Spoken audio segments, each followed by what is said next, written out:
This is episode 478 of the Locked On Texas Rangers podcast. We're going to talk a little bit about Gold Gloves, about Silver Sluggers, and why no Rangers were up for the Silver Slugger this year. All that and more coming up on this edition of Locked On Rangers. Let's get started.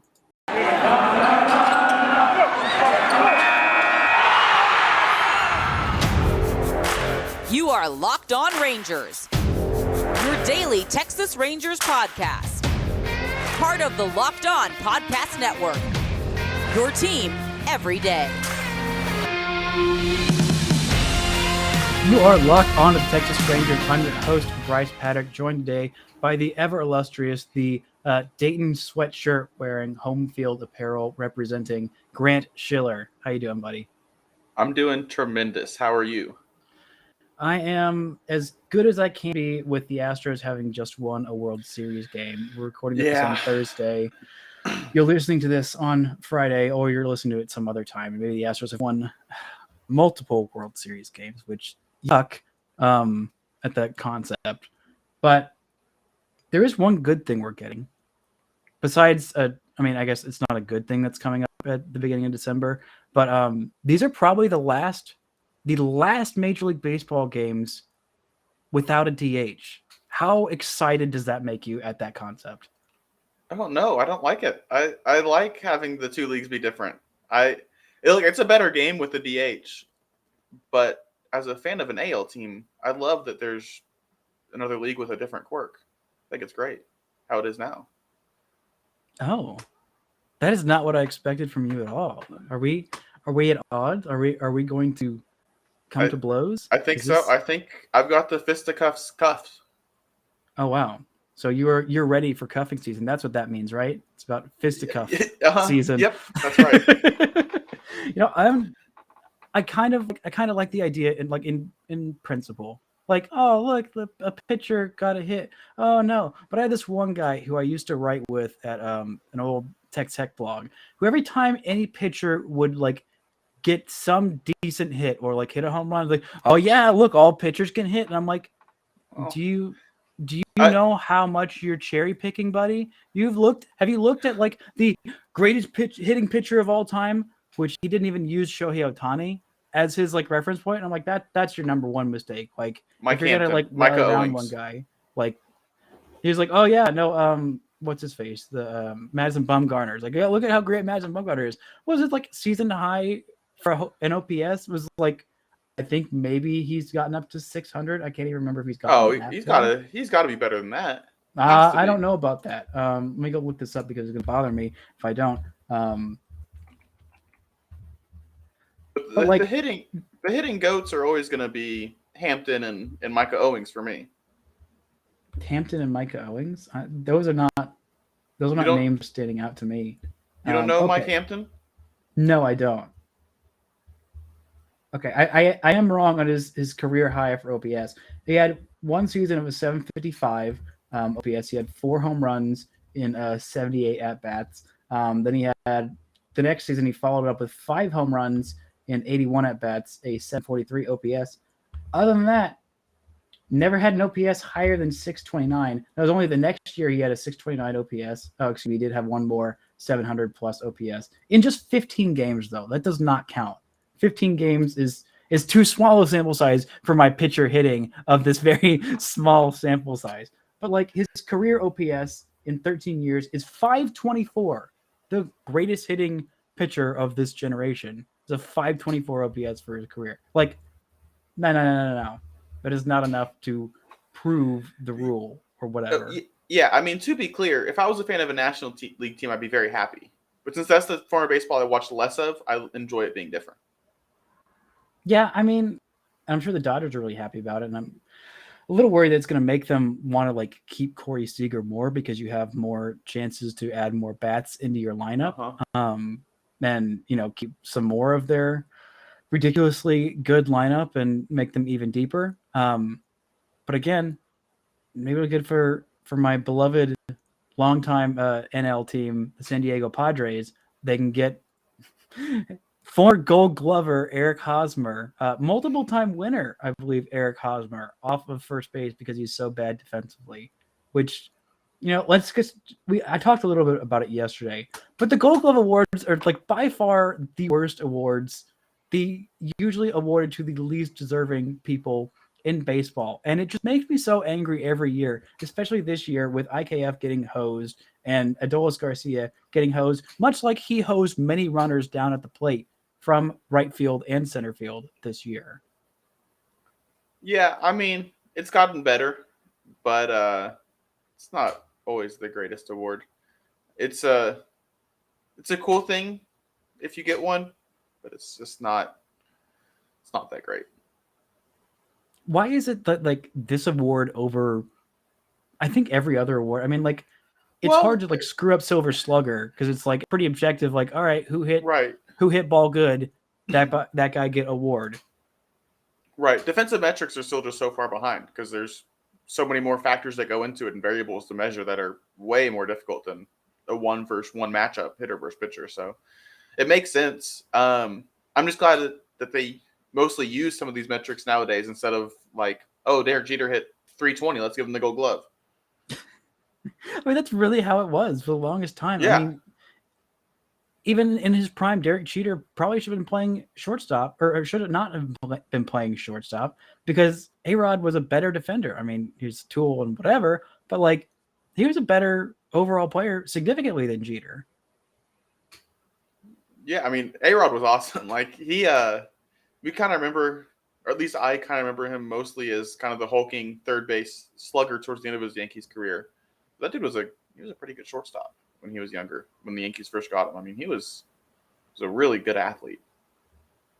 Yeah, it's kind of insane how like good an athlete he was at that time, and like for being like a big power and speed guy and a do everything guy. Like we all just remember him for like the steroids, and like many people that are very young that didn't get to see almost any of his career just remember him of like being kind of a statue, just hitting some home runs as a third baseman / DH or whatever towards the end of his Yankees career, or they just know him as the blathering loudmouth who was really good at TV when he first started, but then just became the, stereotypical talking head, which made me so angry because I'm like, you showed you can do this of like provide some like valuable insight, but now it feels like he just has like talking points rehearsed like beforehand. And also, how does he get to be on like Fox and ESPN? Like, why do I have to suffer through him two different places? Like he's on Sunday night ruining that, and then he's on like the Fox pre and post game stuff.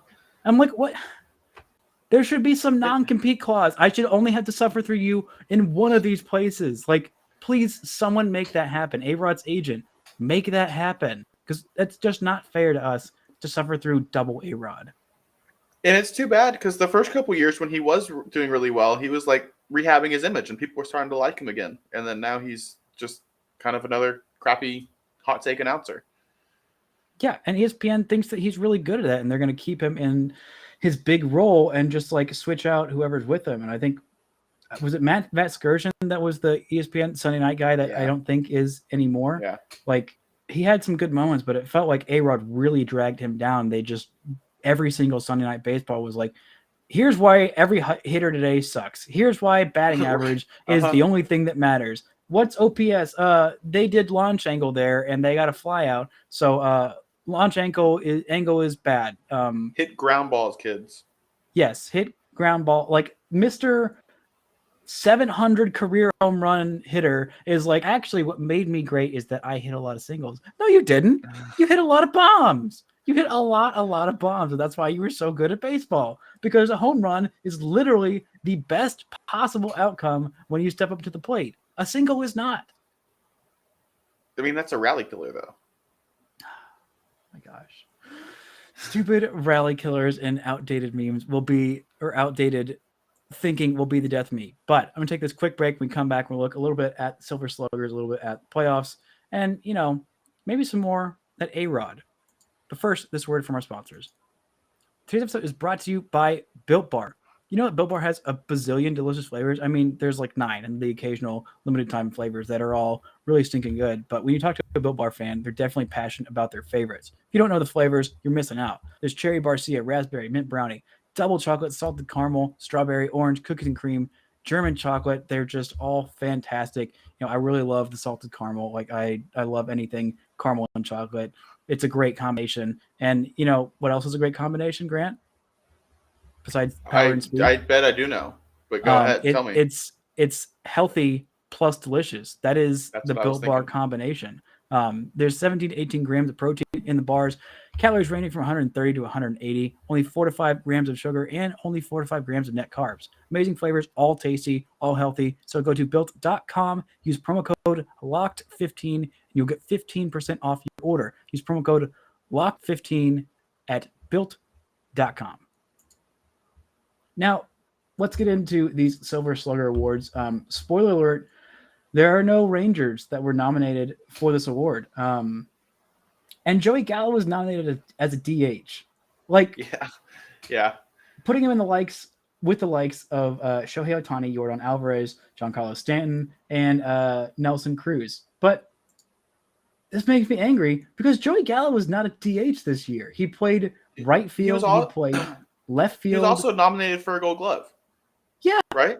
Yeah, he was. He was the finalist in one of the 3 finalists in right field.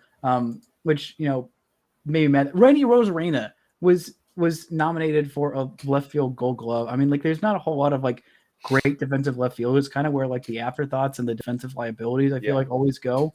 Not just the guys with like the little arms, but like, I mean, come on. Like, Kyle Tucker was pretty fine there. Hunter Renfroe had a lot of assists, just as many as Adolis Garcia, with like every single defensive metric in Baseball Reference saying, Hunter Renfroe was significantly worse than Adolis Garcia. But like, going back and looking at it now, like, Kiermaier, I think, is the one who got it on reputation as of the 3 finalists in center field.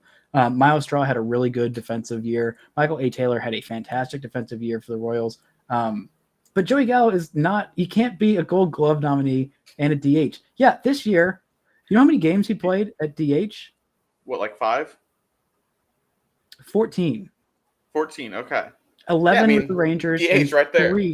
3 with the Yankees. 3 of his, how many games with, of his 58 games he played in New York, he played 3 at DH. Because you have 2 guys nominated for like Silver Slugger on the same team. That makes me so mad.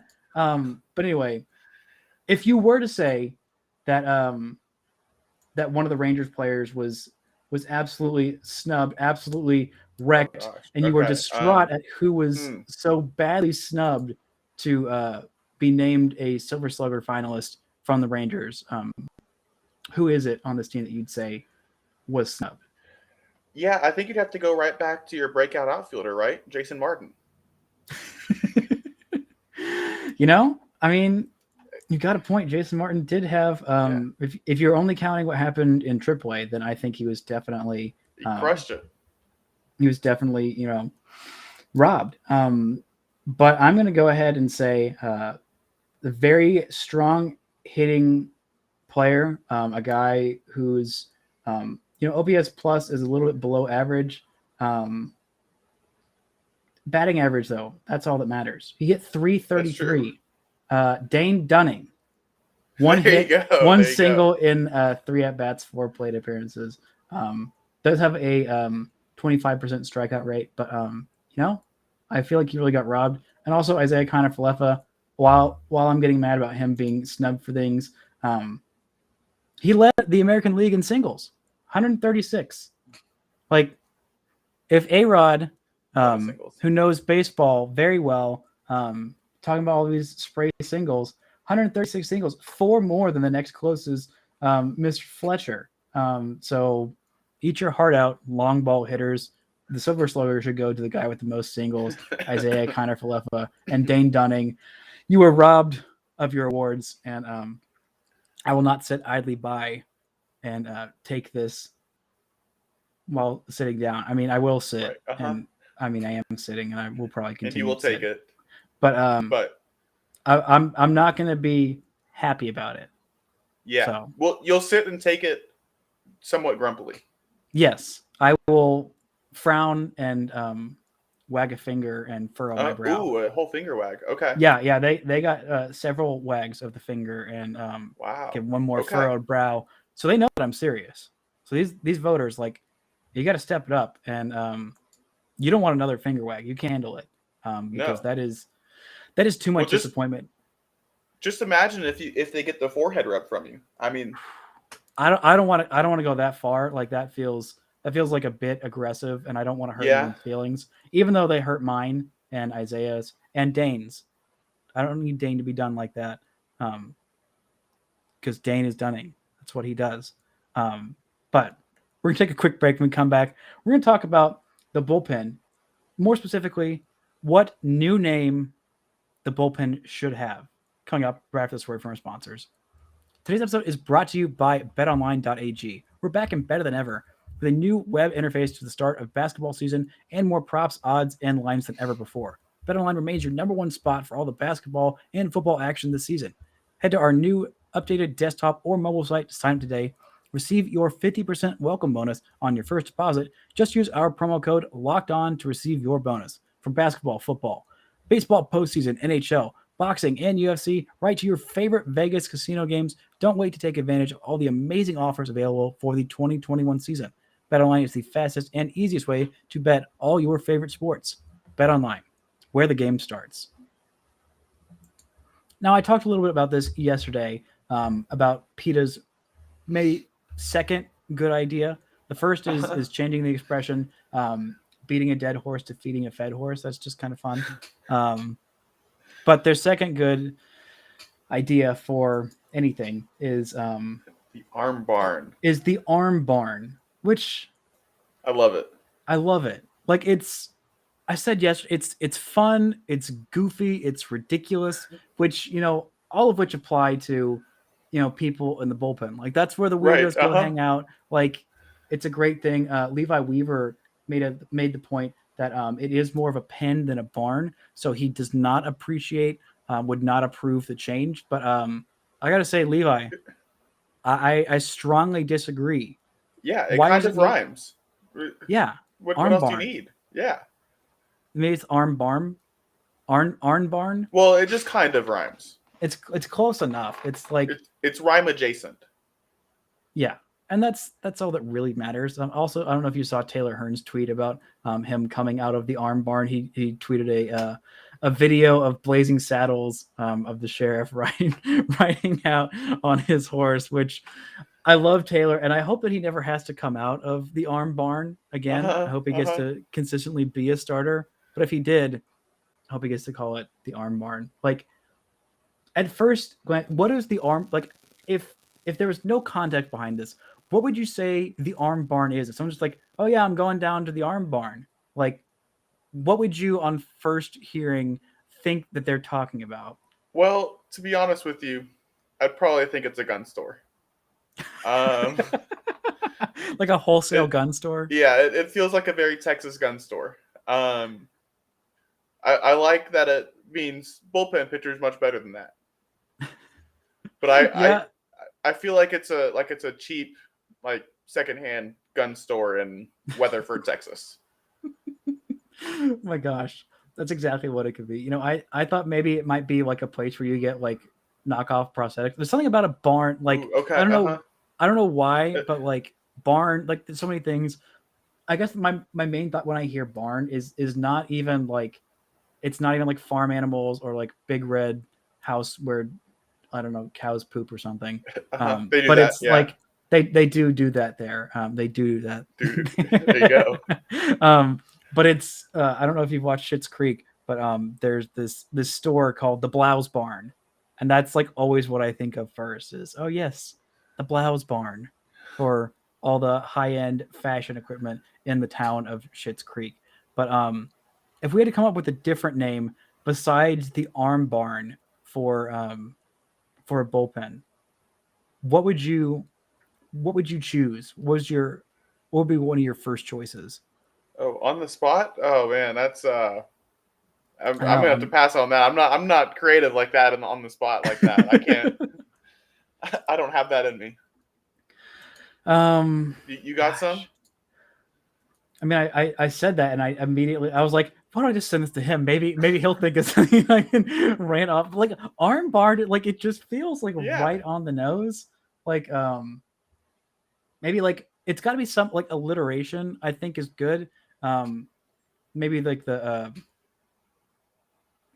I say pitching palace. Like palace is a bit too fancy for what the bullpen is. Like that kind of farmy connotation of like, I don't know, like it kind of smells and like it's weird and people don't always love to spend a lot of time in there. If you do spend a lot of time in there, you kind of have to because it's your job. Like pitching pals playhouse, penthouse, pitching penthouse. Ooh, Okay. that's also too fancy for it, but I kind of maybe like the Cubs one gets that since it's like off on its own, you know. Though it's really more of a shed, so I don't know that anything counts as a penthouse across the league. The shoving shed. Yeah. Which that out of context of people who don't know what shoving means sounds, I don't know. I don't know if it sounds dirty or like violent or maybe both, but maybe shoving shed isn't the best one. The shed, you're shedding your first pitcher. I think that's a little bit of a stretch there, but I don't know.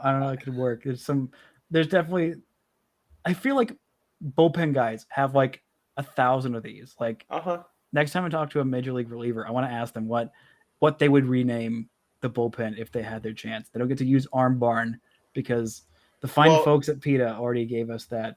And you're just going to be asking them what they would rename the arm barn because that's what it would be at that point. I mean, yeah. I mean, we always listen to PETA. They always have such great ideas. That's right. Consistently, very great. Very.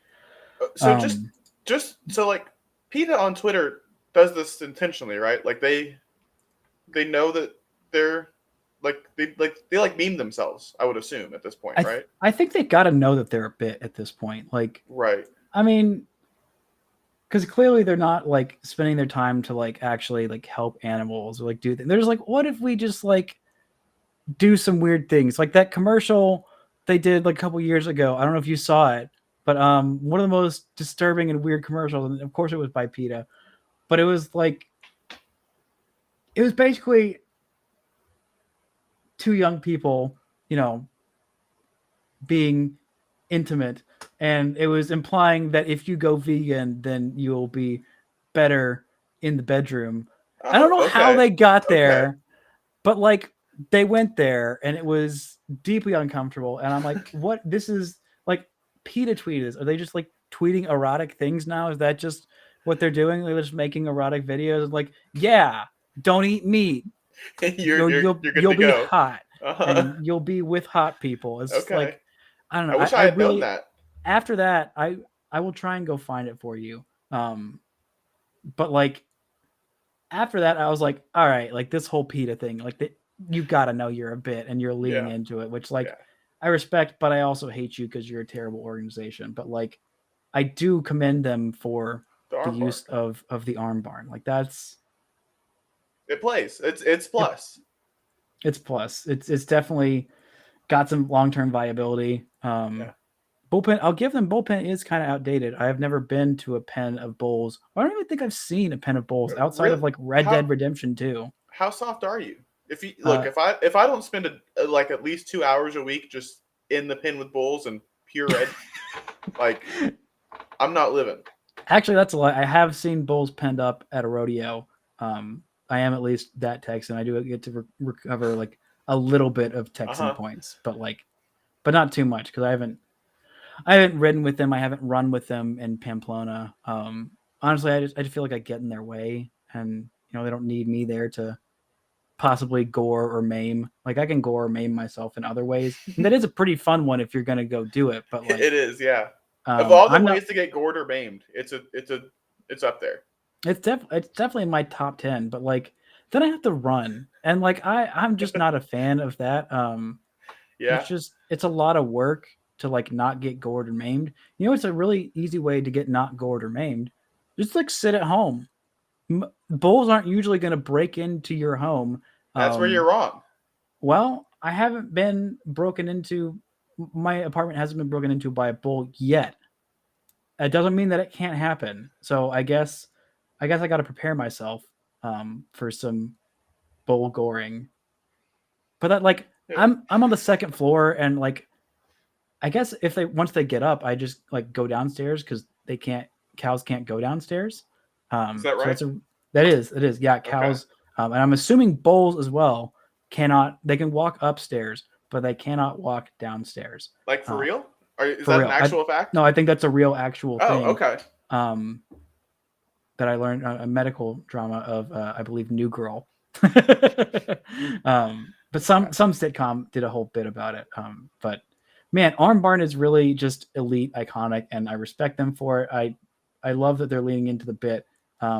Just like, I don't know, maybe actually help some animals as opposed to just like doing weird things. But if the weird things you're doing occasionally come out with that weird commercial they did, and the term arm barn and feeding a fed horse, even a terrible organization like PETA will occasionally turn out some gems. So like hats off to you. It's probably gonna be another decade before you do anything even slightly useful. But if this actually catches on, like I'm hoping it will, like I'm seeing it kind of is on Twitter. Then like that's probably the best thing that PETA's ever done, is if this happens.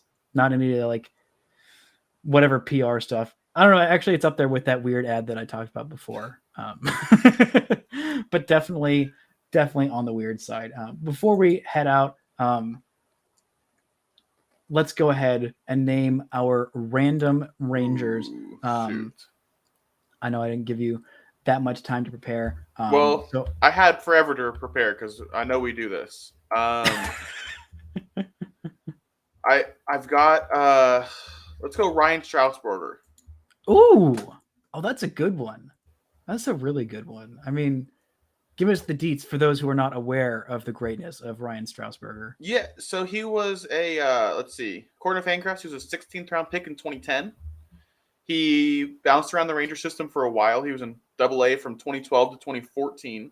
And then in 2015, he got a little cup of coffee. He played in 31 games, got 51 plate appearances, hit directly at the Mendoza line with a 240 OBP and 267 slugging percentage.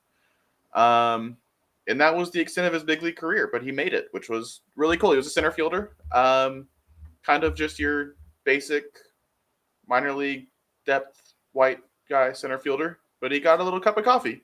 And he spent 3 years at Frisco with an office building with Straussberger on it in left field, which always caught my attention.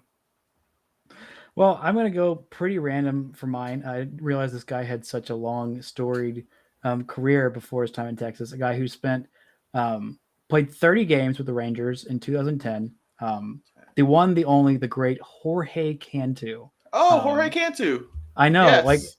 Like it's pretty random a poll, but like looking at his major league career, did you know that he got MVP votes one season? He was good for a while. He finished 27th in MVP voting in 2005. With the Tampa Bay Devil Rays, who are listed as TBD on Baseball Reference. I was like, do you not know the team? Like, is that like? I'm pretty sure it's determined. It was in 2005. It's not TBD anymore. It's a real thing. But no, that year he had a really good year. 150 games, 28 home runs, 40 doubles, and 808 OPS. So solid. But the Rangers, he played in 2010, 105 plate appearances in those 30 games. Had one whole home run, a 605 OPS, a 59 OPS plus, playing first base,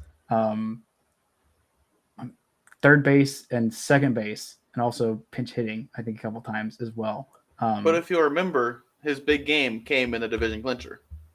It did? It did. Yeah, that home run was in the division clincher. That was looking at regular season. Oh, yeah. He did play in actually every series of the 2010. Actually, he did not have a. Oh no, I mean like the regular season division clincher. Oh, the regular season division clincher. Yeah. Okay, you're right. Because I'm like, he has 8 postseason at bats. Did not have a single hit. Played in one game in the ALDS, the ALCS, and the World Series. Had one whole at bat in the World Series.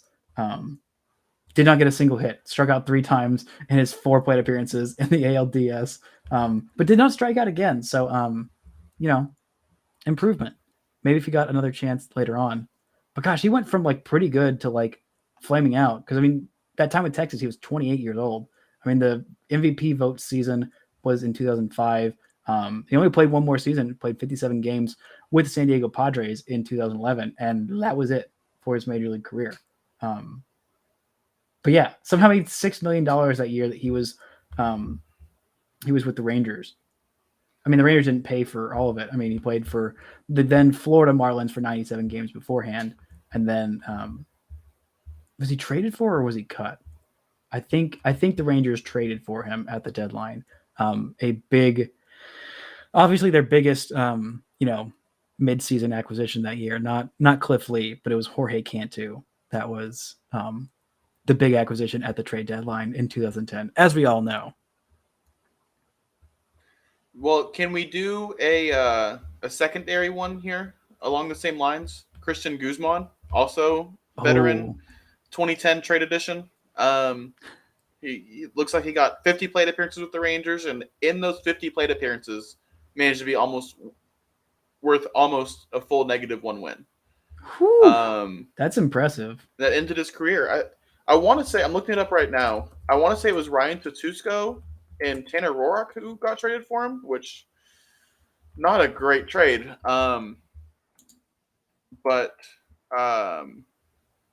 Yeah, Ryan Tatusko and Tanner Roark. That was an L. And while that was a tough one. Yeah, and while we're going on these guys who ended their career like that season of how bad they were, you got to mention Ryan Garco. Guy listed as a first baseman / DH. He was listed as a DH that year, played in 15 games with the Rangers. This is his slash line. Was that really 2010? It was really 2010. Played 38 plate appearances, and in those 38 plate appearances, he was his slash line. Batting average, .091, on base, .167, slugging, .091. An OPS plus of -29 for a guy who is listed as a DH. Man, they really gave up on him quickly. There was 4 years in a row before that he was an above league average hitter. 38 games in, with no changes to his walk and strikeout rate, they just quit on him. That's crazy. Okay. Yeah, the first half of 2009 when he played for Cleveland, he had an .826 OPS in 78 games. Like, that's not nothing. Right. Obviously, that's a bad 15-game stretch, but like, I mean, and they're in the heat of it. But like, I mean, still, he was 29. Like, I'm sure he could have done something else, but that was it. I'm surprised nobody else took a chance on him. But yeah, that was the pre-Moreland Rangers first base era, post Teixeira pre-Moreland, where it was just an absolute cycle. Oh my gosh, I mean, never forget Ben Broussard. I would never have the audacity to forget him. How could I would never accuse you of that for sure. Someone so memorable. I mean, it's still so wild to me that of Chris Davis and Justin Smoke, that Mitch Moreland was the one who emerged as like the everyday first base. I mean, obviously Smoke was because he got traded, but like Chris Davis, that guy has had like one of the wildest MLB careers of like could not hit anything in the major leagues, then like absolutely destroyed everyone for like 3-4 years, and then went back to being absolutely terrible after signing a huge deal. Like that is like, I think up there of people who secured the bag, who did not deserve to secure the bag, but secured it nonetheless. And I honestly respect the heck out of him for it. Like that's just salute to you, Chris Davis, the original Chris Davis, not K. Chris Davis, but like actual Christopher something middle name Davis. He had to be what? He probably finished pushing 400 home runs. Got to be, right? I don't know that he. What would you set the over under at? I'm looking at it. Nowhere close to 400. Okay. Really? Okay. 295. I would have set it at about 320. That's where I would have thought. I didn't think he got that close, but like still. Woof. See that one? What was his season? What he had? Did he have 50? 53 in 2013. They signed him the year after that of like, all right, we got to get this guy locked down. I think it was like, it couldn't have been much after that because he had like, what, 1 or 2 good seasons after that? And then just, Jeez. That man secured his bag, and I have nothing but the utmost respect for people who secure the bag and then immediately underperform. Like, not to like actually joke at his expense, but like really like that's the dream. Like it's not as much like, I mean, like obviously part of like MLB contracts are like, all right, like we think that you're going to be worth this much going into the future. And like all those deals at like whatever he was, like 29 or whatever, that go like 6 years, there's a pretty decent assumption, especially if they're over 30. There's a pretty decent assumption that like they're going to suck on the back half of it. And so it's a lot the of very like, start. Yeah. I just calculated it. He made $161 million in that extension to be worth negative 2.2 F4. That's not great. No, it's not. But hey, he secured the bag, and that's what all of us are trying to do. Help us secure the bag by subscribing on YouTube. I don't know if we're going to get Chris Davis money, but like, I don't know. Close. It could be close. If 161 million people subscribe, then maybe I'll get $161 million. You know, who knows? Anything is possible. I don't want to put a cap on it. You definitely don't want to put the salary cap on like the earnings potential of this incredible podcast, the best podcast ever, which we thank you for making your first listen of the day and maybe listening 161 million times on 161 million devices. Or like, I don't know, if you only want to go like 6 million per episode, like, yeah, I guess eventually that can like average out to it, like a Bobby Bonilla style of like payout. You don't want to give us too big of a head and like give us all a lump sum at the beginning. You want to make us work for it. I get it. And I respect it, but please subscribe on YouTube. Keep listening. If you want to cut us a check for Bobby Bonilla money, feel free to. My DMs are open. My DMs are open. I don't know if I have that fancy Twitter send me money button, but I feel like that should be happening any day now. I got the verification check, so like maybe that's the only check that Twitter thinks I need to get. Disagree. I could get many checks. I would like that and appreciate that, Twitter. But that's going to do it for this edition of Locked On Rangers, for this week's edition of Locked On Rangers. Hopefully we'll get to see some Atlanta Braves wins, some Astros losses. But until next time, don't forget to enjoy some World Series baseball.